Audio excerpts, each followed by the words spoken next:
Kao da se ništa nije desilo, oglasila se udata policajka koja je orgijala sa 6 kolega nakon skandala i njen muž na udaru kritika. Ne želim da pričam o tome. Nastavit ću da živim svoj život, rekla je policajka Megan Hall iz Tennessee koja se ovih dana našla u centru seksualnog skandala. Naime, ona je otpuštena nakon što je istragom utvrđeno da je imala seksualne odnose sa 6 kolega iz policije, a strasti su često razmenjivali u samoj policijskoj stanici. Naime, ona je otpuštena nakon što je istragom utvrđeno da je imala seksualne odnose sa 6 kolega iz policije, a strasti su često razmenjivali u samoj policijskoj stanici.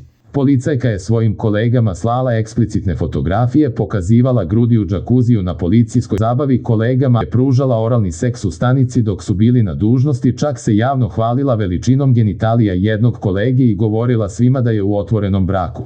Osim Hallove, 4 njenih kolega su dobila otkaz dok su ostala 2 suspendovani. Njihove orgije su se odvijale u hotelima, na brodovima i u kućama policajaca, a Hall je s jednim kolegom i njegovom ženom upražnjavala seks u 3.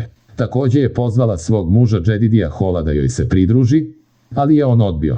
Inače, uprkos svim optužbama, Jedidija Hall je odlučio da ostane u braku sa Megan i radit će na problemima. Njih 2 su u braku 4 godine, a on se sada suočava sa brojnim kritikama. Ne znam kako to radi, veći je čovek od mene, ali pokušamo da sačuva svoj brak, rekao je njegov šef Chad Partin za Daily Mail, prenosi Jutarnji list.